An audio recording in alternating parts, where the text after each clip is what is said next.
अतीत में दबे पांव। ओम थानवी। अभी भी मोहनजोदड़ो और हड़प्पा प्राचीन भारत के ही नहीं, दुनिया के दो सबसे पुराने नियोजित शहर माने जाते हैं। ये सिंधु घाटी सभ्यता के प्रवर्ती यानी परिपक्व दौर के शहर हैं।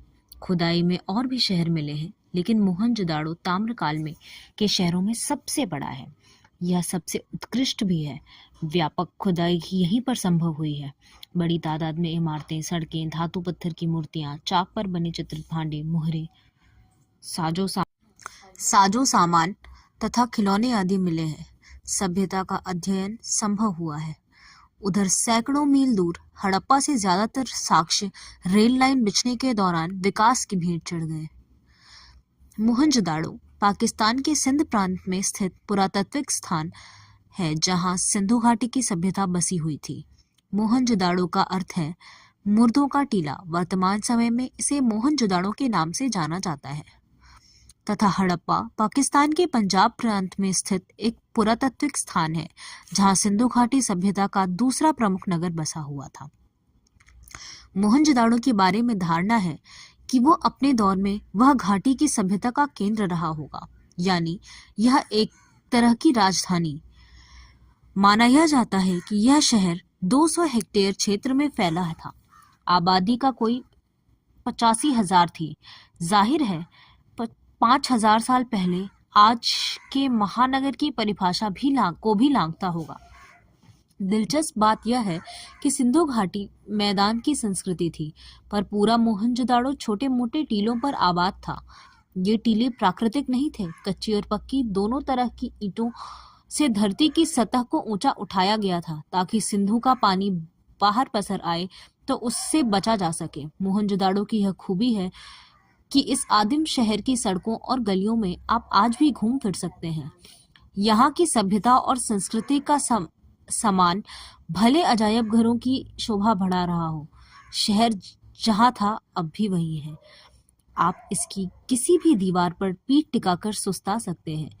वह एक खंडहर क्यों न हो, किसी घर की दोहरी पांव पर रखकर आप सहसा सहम सकते हैं। रसोई की खिड़की पर खड़े होकर उसकी गंध महसूस कर सकते हैं, या शहर की किसी सुनसान मार्ग पर कान देकर उस बैलगाड़ी की रुनझुन सुन सकते हैं, जिसे आप पुरातत्व विभाग की तस्वीरों में मिट्टी के रंग में देखते हैं। सच यह है कि यहाँ किसी आंगन की टूटी फूटी सीढ़ियां अब आपको कहीं ले नहीं जा सकती। वे आकाश की तरफ अधूरी रह जाती हैं, लेकिन उन अधूरे पायदानों पर खड़े होकर अनुभव किया जा सकता है कि आप दुनिया की छत पर हैं। वहां इसे आप इतिहास को नहीं, उसके पार झांक रहे हैं। सबसे ऊंचे चबूतरे पर बड़ा बौद्ध स्तूप है, मगर यह मोहनजोदड़ो की सभ्यता के बिखरने के बाद एक जीर्ण शीर्ण टीले पर बना है। कोई 50 फुट ऊंचे चबूतरे पर 26 सदी पहले बनी ईंटों के दम पर स्तूप को आकार दिया गया। चबूतरे पर भिक्षुओं के कमरे भी हैं। 1922 में जब रखालदास बनर्जी यहाँ आए, तब वे इसी स्तूप की खोजबीन करना चाहते थे। इसके इर्द गिर्द खुदाई शुरू करने के बाद उन्हें इल्हाम हुआ कि यह ईसा पूर्व के निशान है। इल्हाम का अर्थ है अनुभूति। भारतीय पुरातत्व सर्वेक्षण के महानिदेशक जॉन मार्शल के निर्देश पर खुदाई का व्यापक अभियान शुरू हुआ। धीमे धीमे यह खोज विशेषज्ञों को सिंधु घाटी सभ्यता की दोहरी पर ले आई। इस खोज ने भारत को मिस्र और मेसोपोटामिया, इराक की प्राचीन सभ्यताओं के समक्ष लाकर खड़ा किया। दुनिया की प्राचीन सभ्यता होने के कारण भारत के दावे को पुरातत्व का वैज्ञानिक आधार मिल गया। पर्यटक बंगले से एक सर्पिल पगडंडी पार कर हम सबसे पहले इसी स्तूप पर पहुंचे। पहली ही झलक ने हमें अपलक कर दिया। इसे नागर भारत की सबसे पुराना लैंडस्केप कहा जा सकता है। यह शायद सबसे रोमांचक भी है। न आकाश बदला है, न धरती, पर कितनी सभ्यताएं, इतिहास और कहानियां बदल गईं। इस ठहरे हुए दृश्य में हजारों साल से लेकर पल भर पहले तक की धड़कन बसी हुई है। इसे देखकर सुना जा सकता है। भले ही किसी जगह के बारे में हमने कितना भी पढ़ सुन रखा हो, तस्वीरें या वृत्त चित्र देखे हों, देखना अपनी आंख से देखना है, बाकी सब आंख का झपकना। जैसे यात्रा अपने पांव पर चलना है, बाकी सब तो कदम ताल है। मौसम जाड़े का था, पर दोपहर की धूप बहुत कड़ी थी, सारे आलम को जैसे एक फीके रंग में रंगने की कोशिश करती हुई। यह इलाका राजस्थान से बहुत मिलता जुलता है। रेत के टीले नहीं हैं, खेतों का हरापन यहाँ है, मगर बाकी वही खुला आकाश, सूना परिवेश, धूल बबूल और ज्यादा ठंड, ज्यादा गर्मी। मगर यहाँ की धूप का मिजाज जुदा है। राजस्थान की धूप पारदर्शी है, सिंधु की धूप चौंधी आती है। तस्वीर उतारते वक्त आप कैमरे में जरूर पुर्जे न घुमाएं, तो ऐसा जान पड़ेगा जैसे दृश्य के रंग उड़ गए हों। पर इससे एक फायदा हुआ है, हमें हर दृश्य की पर दोबारा नजरें फिरानी पड़ी। इस तरह बार बार निहारें तो दृश्य जहन में ऐसे ठहरते हैं मानो तस्वीर देखकर उनकी याद ताज़ा करने की भी जरूरत न पड़े। स्तूप वाला चबूतरा मोहनजोदाड़ो के सबसे खास हिस्से के एक सिरे पर स्थित है। इस हिस्से को पुरातत्व के विद्वान गढ़ कहते हैं। चार दीवारी के भीतर ऐतिहासिक शहरों के सत्ता केंद्र अवस्थित होते थे, चाहे वह राज सत्ता हो या धर्म सत्ता। बाकी शहर गढ़ से कुछ दूर बसे होते थे। क्या यह रास्ता भी दुनिया को मोहनजोदाड़ो ने दिखाया? सभी अहम और अब दुनिया भर की प्रसिद्ध इमारतों के खंडहर चबूतरे के पीछे यानी पश्चिम में है। इनमें प्रशासनिक इमारतें, सभा भवन, ज्ञानशाला और कोठार हैं। वह अनुष्ठानिक महाकुंड भी जो सिंधु घाटी सभ्यता और अद्वितीय वास्तु कौशल को स्थापित करने में अकेला ही काफी माना जाता है। असल में यहाँ यही एक निर्माण है जो अपने मूल स्वरूप के बहुत नजदीक बचा रह जा सका है। बाकी इमारतें इतनी उजड़ी हुई हैं कि कल्पना और बरामद चीजों के जोड़ से उनके उपयोग का अंदाजा भर लगाया जा सकता है। नगर नियोजन की मोहनजोदाड़ो अनूठी मिसाल है। इस कथन का मतलब आप बड़े चबूतरे से नीचे एक तरफ देखते हुए सहज ही भाप सकते हैं। इमारतें भले खंडहरों में बदल चुकी हों, मगर शहर की सड़कों और गलियों के विस्तार को स्पष्ट करने के लिए ये खंडहर काफी हैं। यहाँ की कमोबेश सारी सड़कें सीधी हैं या फिर आड़ी। आज वास्तुकार इन्हें ग्रिड प्लान कहते हैं। आज की सेक्टर मार्का कॉलोनियों में हमें आड़ा सीधा नियोजन बहुत मिलता है, लेकिन वह रहन सहन को नीरस बनाता है। शहरों में नियोजन के नाम पर भी हमें अराजकता ज्यादा हाथ लगती है। ब्रासीलिया या चंडीगढ़ और इस्लामाबाद ग्रिड शैली के शहर हैं जो आधुनिक नगर नियोजन के प्रतिमान ठहराए जाते हैं, लेकिन उनकी बसावट शहर के खुद विकसने का कितना अवकाश छोड़ जाती है, इस पर बहुत शंका प्रकट की जाती है। मोहनजोदाड़ो की साक्षर सभ्यता एक सुसंस्कृत समाज की स्थापना थी, लेकिन उसमें नगर नियोजन और वास्तुकला की आखिर कितनी भूमिका थी? स्तूप वाले चबूतरे के पीछे गढ़ और ठीक सामने उच्च वर्ग बस्ती है। उसके पीछे 5 किलोमीटर दूर सिंधु बहती है। पूरब की इस बस्ती को दक्षिण की तरफ से नजर दौड़ाते हुए पूरा पीछे घूम जाएं तो आपको एक मोहनजोदाड़ो के खंडहर हर जगह दिखाई देंगे। दक्षिण में जो टूटे फूटे घरों की जमघट है वह कामगारों की बस्ती है, कहा जा सकता है इतर वर्ग की। संपन्न समाज में भी वर्ग होंगे, लेकिन क्या निम्न वर्ग यहाँ नहीं था? कहते हैं निम्न वर्ग के इन घर की इतनी मजबूत सामग्री ही नहीं रही होगी कि 5000 साल तक टिके। उनकी बस्तियां और दूर रही होंगी। यह भी है कि 100 साल में अब तक इस इलाके के 1/3 हिस्से की खुदाई ही हो पाई है। अब वह भी बंद हो चुकी है। हम पहले स्तूप के टीले से महाकुंड की विहार की दिशा में उतरे। दाईं तरफ एक लंबी गली दिखती है। इसके आगे महाकुंड है। पता नहीं सायास है या संयोग की धरोहर के प्रबंधकों ने उस गली के नाम देवमार्ग डिविनेटिव स्ट्रीट रखा है। माना जाता है कि उसका और 25 फुट चौड़ा है। माना जाता है कि उस सभ्यता में सामूहिक स्थान किसी अनुष्ठान का अंग होगा। कुंड करीब 40 फुट लंबा और 25 फुट चौड़ा है। गहराई 7 फुट। कुंड में उत्तर और दक्षिण से सीढ़ियां उतरती हैं। इसके 3 तरफ साधुओं के कक्ष बने हुए हैं। उत्तर में 2 फात में 8 स्नानघर हैं। इसमें किसी का द्वार दूसरे के सामने नहीं खुलता। सिद्ध वास्तुकला का यह भी एक नमूना है। इस कुंड में खास बात पक्की ईंटों का जमाव है। कुंड में पानी रिस न सके और बाहर का अशुद्ध पानी कुंड में न आए, इसके लिए कुंड के तल में और दीवारों पर ईंटों के बीच चूने और चिरोड़ी के गारे का इस्तेमाल हुआ है। पार्श्व की दीवारों के साथ दूसरी दीवार खड़ी की गई है जिसमें सफेद डामर का प्रयोग है। कुंड के पानी के बंदोबस्त के लिए एक तरफ कुआं है, दोहरे घेरे वाला एक वह अकेला कुआं है। इसके भी कुंड के पवित्र या अनुष्ठानिक होने के प्रमाण माने गए हैं। कुंड के पानी को बाहर बहाने के लिए नालियां हैं। इसकी खासियत यह है कि यह भी पक्की ईंटों से बनी है और ईंटों से ढकी भी हुई हैं। पक्की और आकार में समरूप धूसर ईंटें और सिंधु घाटी सभ्यता की विशिष्ट पहचान मानी गई हैं। ढकी हुई नालियों का उल्लेख भी पुरातात्विक विज्ञान और इतिहासकार जोर देकर करते हैं। पानी निकासी का ऐसा सुव्यवस्थित बंदोबस्त इससे पहले इतिहास में कहीं नहीं मिला। महाकुंड के बाद हमने गढ़ की परिक्रमा की। कुंड के दूसरी तरफ विशाल कोठार है।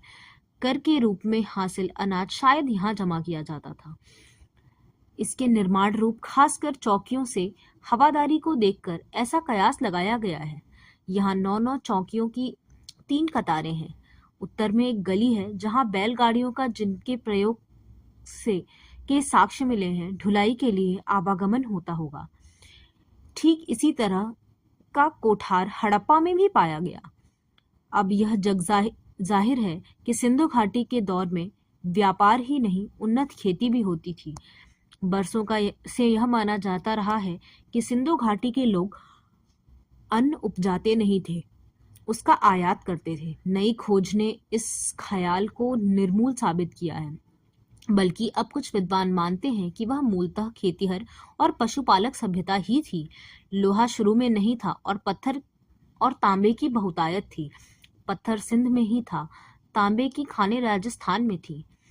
इनके उपकरण खेतीबाड़ी में प्रयोग किए जाते थे, जबकि मिस्र और सुमेर में चकमक और लकड़ी के उपयोग का इस्तेमाल होते हुए देखा गया। इतिहासकार इरफान हबीब के मुताबिक यहाँ के लोग रबी की फसल लेते थे। कपास, गेहूं, जौ, सरसों और चने की उपज के पुख्ता सबूत खुदाई में मिले हैं।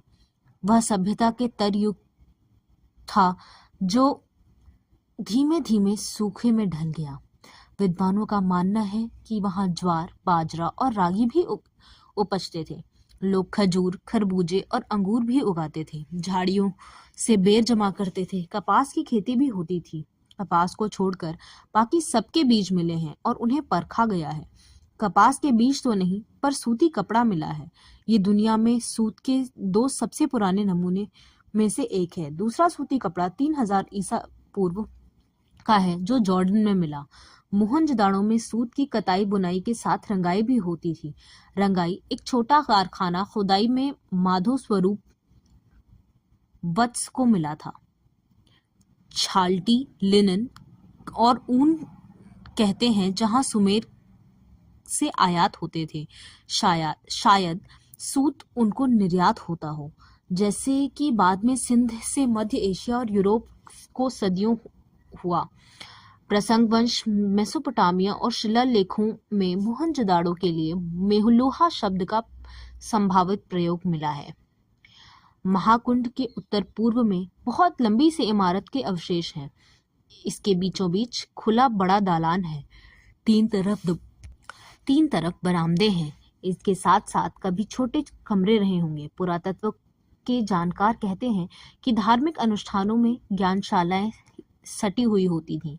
उस नजरिए से इसे कॉलेज ऑफ प्रीस्ट्स माना जा सकता है। दक्षिण में एक और भग्न इमारत है। इसमें 20 खंभों वाला एक बड़ा हॉल है। अनुमान है कि यह राज्य सचिवालय, सभा भवन या कोई सामुदायिक केंद्र रहा होगा।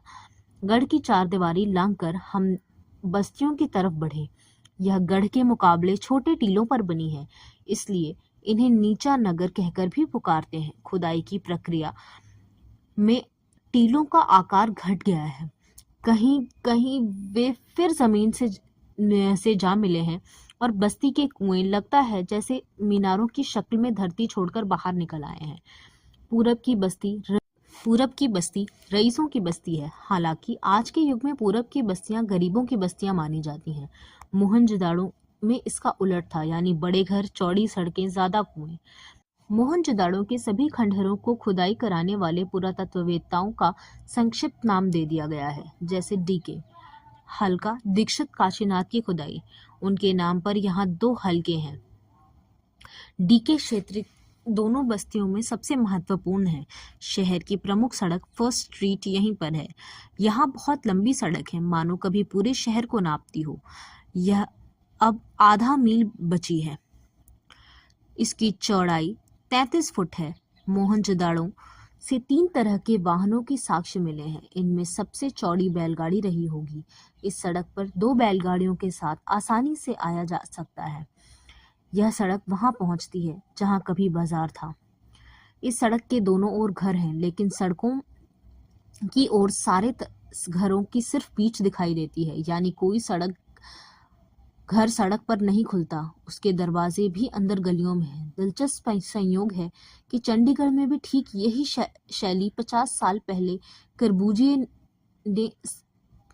कार्बूजिए ने इस्तेमाल की थी। वहां भी कोई घर मुख्य सड़क पर नहीं खुलता। आपको किसी के घर जाने के लिए मुख्य सड़क से पहले सेक्टर के भीतर दाखिल होना पड़ता है, फिर किसी गली में, फिर घर में। क्या कार्बूजिए ने यह सीख मोहनजोदाड़ो से ली? कहते हैं कविता में से कविता निकलती है। कलाओं की तरह वास्तुकला में भी कोई प्रेरणा चेतन अवचेतन ऐसे ही सफर करती होगी। ढकी हुई नालियां प्रमुख सड़क के दोनों तरफ समांतर दिखाई देती हैं। बस्ती के भीतर भी इनका यही रूप है। हर घर में एक स्नान घर है। घरों के भीतर से पानी या मैल नालियां बाहर हौदी तक आती हैं और फिर नालियों के जाल से जुड़ी जाती हैं। कहीं कहीं वे खुली हैं, पर ज्यादातर बंद हैं। स्वास्थ्य के प्रति मोहनजोदाड़ो के बंदिशों के सरोकार का यह बेहतरीन उदाहरण है। बस्ती के भीतर छोटी सड़कें हैं और उनसे भी छोटी गलियां हैं। छोटी सड़कें 9 से 12 फुट तक चौड़ी हैं। इमारतों से पहले जो चीज दूर से ध्यान खींचती है वह है कुओं का प्रबंध। ये कुएं भी पकी हुई एक ही आकार की ईंटों से बने हैं। इतिहासकार कहते हैं कि सिंधु घाटी सभ्यता संसार में पहली ज्ञात संस्कृति है जो कुएं खोदकर भूजल तक पहुंचती थी। उनके मुताबिक केवल मोहनजोदाड़ो में 700 के करीब कुएं थे। नदी, कुएं, कुंड, स्नानागार और बेजोड़ पानी निकासी। क्या सिंधु घाटी सभ्यता से हम जल संस्कृति कह सकते हैं? बड़ी बस्ती में पुरातत्व शास्त्री काशीनाथ दीक्षित के नाम पर एक हल्का डीकेजी कहलाता है। इसके घरों की दीवारें ऊंची और मोटी हैं। मोटी दीवार का अर्थ यह लगाया जाता है कि उस पर दूसरी मंजिल भी रही होगी। कुछ दीवारों में छेद हैं जो संकेत हैं कि दूसरी मंजिल उठाने के लिए शायद यह शहतीरों की जगह हो। सभी घर पर ईंट के ही हैं। एक ही आकार की ईंटें 1:2:4 के अनुपात में है। सभी पक्की भट्टी में पके हुए हैं। हड़प्पा से हटकर जहां पक्की और कच्ची ईंटों का मिला जुला निर्माण उजागर हुआ है, मोहनजोदाड़ो में पत्थर का प्रयोग मामूली हुआ। कहीं कहीं नालियां ही अनगढ़ पत्थरों से ढकी दिखाई दी। इन घरों में दिलचस्प बात यह है कि सामने की दीवार में केवल प्रवेश द्वार बना है, कोई खिड़की नहीं। खिड़कियां शायद ऊपर की दीवार में रहती हों, यानी दूसरी मंजिल पर। बड़े घरों के भीतर आंगन के चारों तरफ कमरों में खिड़कियां जरूर हैं। बड़े आंगन वाले घरों के बारे में समझा जाता है कि वहां कुछ उद्यम होता होगा, कुम्हारी का काम या कोई धातु कर्म। हालांकि सभी घर खंडहर हैं और दिखाई देने वाली चीजों से हम सिर्फ अंदाजा लगा सकते हैं। घर छोटे भी हैं और बड़े भी, लेकिन सब घर एक कतार में हैं। ज्यादातर घरों का आकार तकरीबन 30 गुणा 30 फुट का होगा। कुछ इससे दुगने और तिगुने आकार के भी हैं। इनकी वास्तु शैली कमोबेश एक सी प्रतीत होती है। व्यवस्थित और नियोजित शहर में इसका भी कोई कायदा नगरवासियों पर लागू हो। एक घर को मुखिया का घर कहा जाता है। इसमें 2 आंगन और करीब 20 कमरे हैं। डीके BC हल्का आगे पूरब में है। दाढ़ी वाले याजक नरेश की मूर्ति इसी तरफ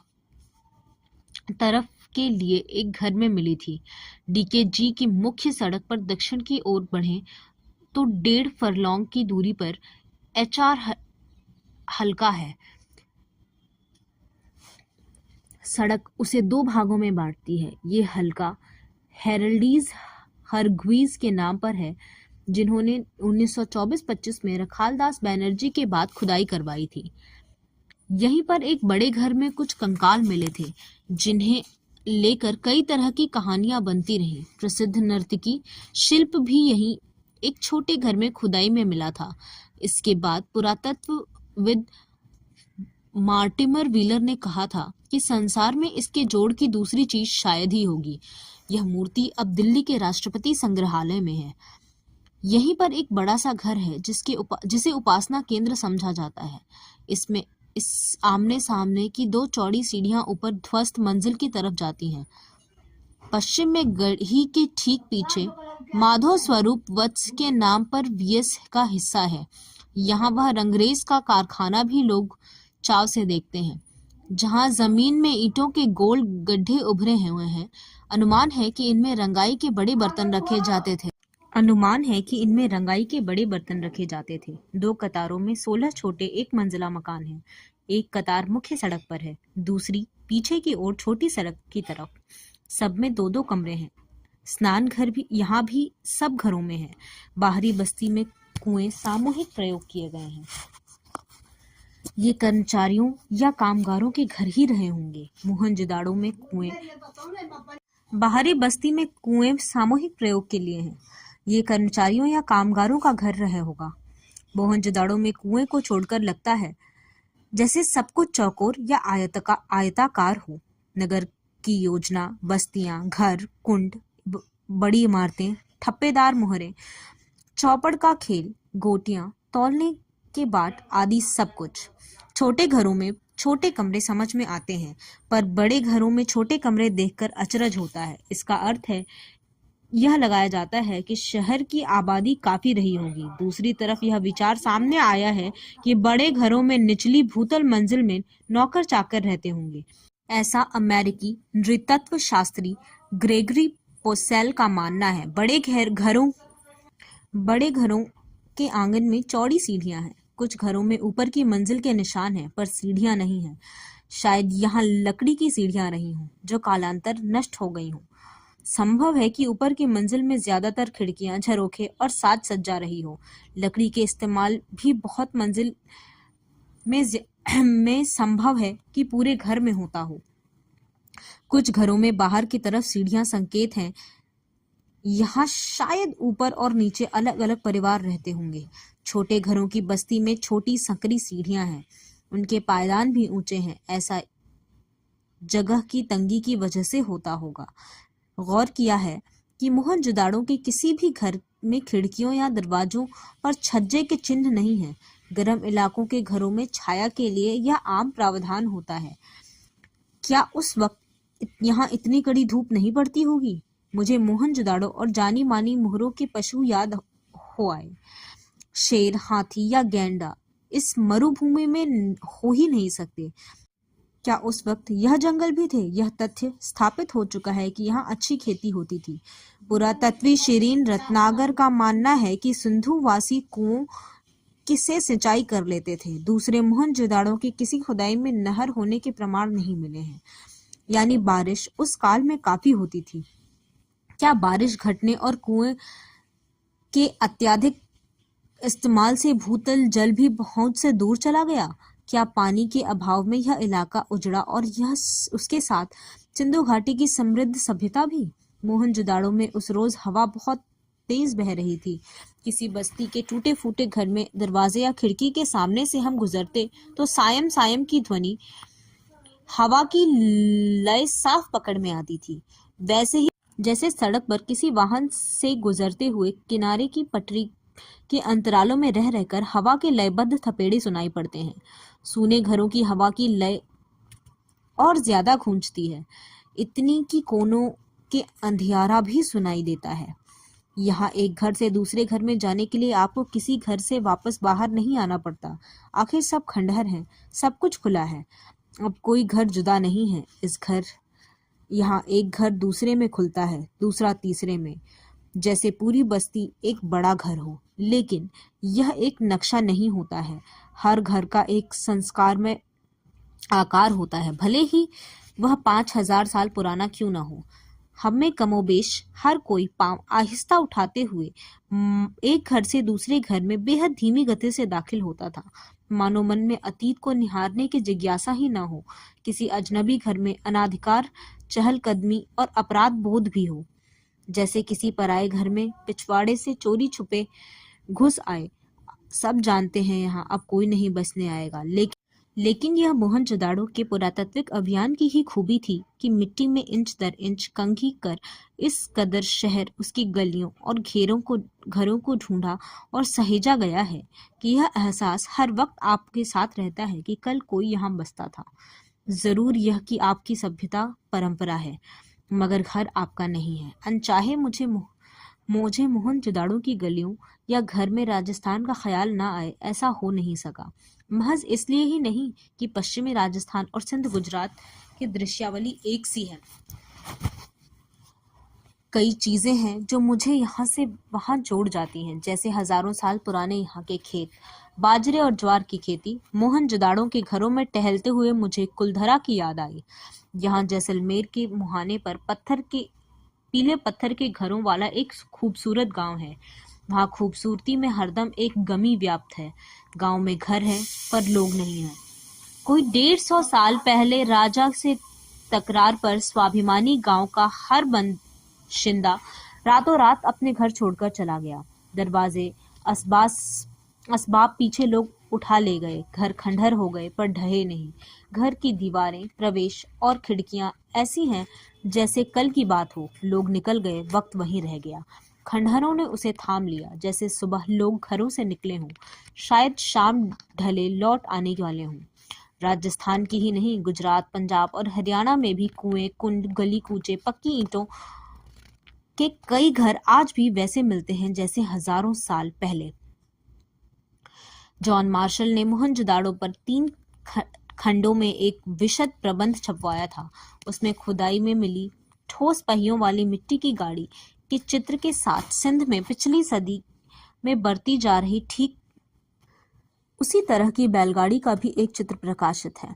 तस्वीर से उन्होंने एक सतत परंपरा का इजहार किया। हालांकि कमानी या आरे वाले पहिए का आविष्कार बहुत पहले हो चुका था। जब मैं छोटा था, हमारे गांव में भी लकड़ी वाले ठोस पहिए बैलगाड़ी में जुड़ते थे। दुल्हन पहली दफा इसी बैलगाड़ी में ससुराल जाती थी। बाद में हमारे यहाँ भी बैलगाड़ी में आरे वाले पहिए जुड़ गए। अब तो उसमें जीप के उतारू पहिए लगते हैं। हवाई जहाज के उतारू पहिए बाजार में आने के बाद ऊंट गाड़ी नहीं का भी आविष्कार हो गया है। राजस्थान के जहाज से हवा के जहाज का ऐतिहासिक गठजोड़ है। हालांकि यह कहना मुश्किल है कि दुल्हन की सवारी के रूप में बैलगाड़ी या ऊंट गाड़ी का अब वहां कभी भी इस्तेमाल होता होगा। हमारे मेजबान ने ध्यान दिलाया कि मोहनजोदाड़ो का अजायब घर देखना अभी बाकी ही है। खंडहरों में निकल हम उस साबुत इमारत में आ गए, लेकिन प्रदर्शित सामान आपको खंडहरों से निकल आने का एहसास होने नहीं देगा। अजायब घर छोटा ही है, जैसे किसी कस्बाई स्कूल की इमारत हो। सामान भी ज्यादा नहीं है। अहम चीजों की कराची, लाहौर, दिल्ली और लंदन में है। यूं अकेले मोहनजोदाड़ो की खुदाई में निकली पंजीकृत चीजों की संख्या 50,000 से ज्यादा है, मगर जो मुट्ठी भर चीजें यहाँ प्रदर्शित हैं, पहुंची हुई सिंधु सभ्यता की एक झलक दिखाने के लिए काफी है।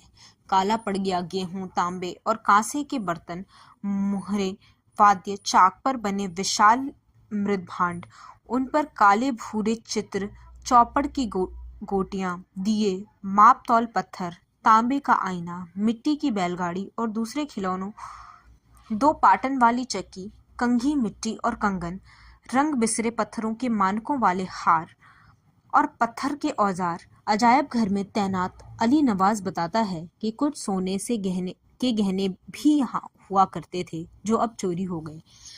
एक खास बात यहाँ कोई भी महसूस करेगा, अजायब घर में प्रदर्शित चीजों में औजार तो हैं ही, परंतु कोई भी हथियार नहीं है। मोहनजोदाड़ो क्या, हड़प्पा से लेकर हरियाणा तक समूची सिंध सभ्यता में हथियार का उस तरह कहीं नहीं मिले हैं जैसे किसी राजतंत्र में होते हैं। इसी बात को लेकर विद्वान सिंधु सभ्यता में शासन या सामाजिक प्रबंध के तौर तरीके को समझने की कोशिश कर रहे हैं। वहां अनुशासन जरूर था, पर ताकत के बल पर नहीं। वे मानते हैं कि कोई सैन्य सत्ता शायद यहाँ न रही हो, मगर कोई अनुशासन जरूर था जो नगर योजना, वास्तुशिल्प, मुहर ठप्पों, पानी या साफ सफाई जैसी सामाजिक व्यवस्थाओं आदि में एक रूपता तक को कायम रखे हुए है। दूसरी बात जो सांस्कृतिक धरातल पर सिंधु घाटी सभ्यता को दूसरी सभ्यताओं से अलग ला खड़ी करती है, वह है प्रभुत्व या दिखावे के तेवर का नदारद होना। दूसरी जगहों पर राजतंत्र या धर्मतंत्र की ताकत का प्रदर्शन करने वाले महल, उपासना स्थल, मूर्तियां और पिरामिड आदि मिलते हैं। हड़प्पा संस्कृति में ना तो भव्य राज्य प्रसाद मिले हैं, ना ही कोई मंदिर, न राजाओं न महंतों की समाधियां। यहाँ के मूर्ति शिल्प छोटे हैं और औजार भी। मोहनजोदाड़ो के नरेश के सिर पर जो मुकुट है, शायद उसे सरपेंच की कल्पना भी नहीं की जा सकती है। और तो और उन लोगों के नावें बनावट में मिस्र की नावों जैसी होती हुए भी आकार में छोटी रही। आज के मुहावरे में कह सकते हैं वह लो प्रोफाइल सभ्यता थी, लघुता में भी महत्ता अनुभव करने वाली संस्कृति। मोहनजोदाड़ो सिंधु सभ्यता का सबसे बड़ा शहर ही नहीं था, उसे साधनों और व्यवस्थाओं में देखते हुए सबसे समृद्ध माना गया है। फिर भी इसकी संपन्नता की बात कम हुई है, तो शायद इसलिए ही उसमें भव्यता का आडंबर नहीं है। दूसरी वजह यह भी है कि मोहनजोदाड़ो और हड़प्पा पिछली सदी में ही उद्घाटित हो सके हैं। उनकी अनबूझ लिपि अभी भी सारे रहस्य अपने आप में छिपाए हुए हैं। सिंधु घाटी के लोगों में कला या सरुचि का महत्व ज्यादा था। वास्तुकला या नगर नियोजन ही नहीं, धातु और पत्थर की मूर्तियां, मृदभांड और उन पर चित्रित मनुष्य, वनस्पति और पशु पक्षियों की छवियां, सुनिर्मित मोहरें, उन पर बारीकी से उत्कीर्ण आकृतियां, खिलौने, केश विन्यास, आभूषण और उसके ऊपर सुगढ़ अक्षरों में लिपि रूप सिंधु सभ्यता को तकनीक सिद्धि से ज्यादा कला सिद्ध जाहिर जाना जाता है। एक पुरातत्ववेत्ता के मुताबिक सिंधु सभ्यता की खूबी उसका सौंदर्य बोध है, जो राज पोषित और धन पोषित न होकर समाज पोषित था। शायद इसलिए आकार की भव्यता की जगह उसमें कला की भव्यता दिखाई देती है। अजायब घर में रखी चीजों में कुछ सुइयां भी हैं। खुदाई में तांबे और कांसे की तो बहुत सारी सुइयां मिली हैं थी। काशीनाथ दीक्षित के सोने की 3 सुइयां मिली, जिसमें एक 2 इंच लंबी थी। समझा गया है कि यह बारीक कशीकेदारी, जिसका अर्थ कपड़ों पर फूल या चित्र अंकित करने की कला है, इसमें काम आती होगी। याद करें, नर्तकी के अलावा मोहनजोदाड़ो के नाम से प्रसिद्ध जो दाढ़ी वाले नरेश की मूर्ति है, उसके बदन पर आकर्षक गुलकारी वाली दुशाला भी है। गुलकारी भी एक तरह की काशदाकारी ही है, जिसमें कपड़ों पर फूल या चित्र अंकित किया जाता है। आज छापे वाला कपड़ा अजरक सिंध की खास पहचान बन गया है, पर कपड़ों की छपाई का आविष्कार बहुत बाद का है। खुदाई में सुइयों के अलावा हाथी दांत और तांबे पर सुए भी मिले हैं।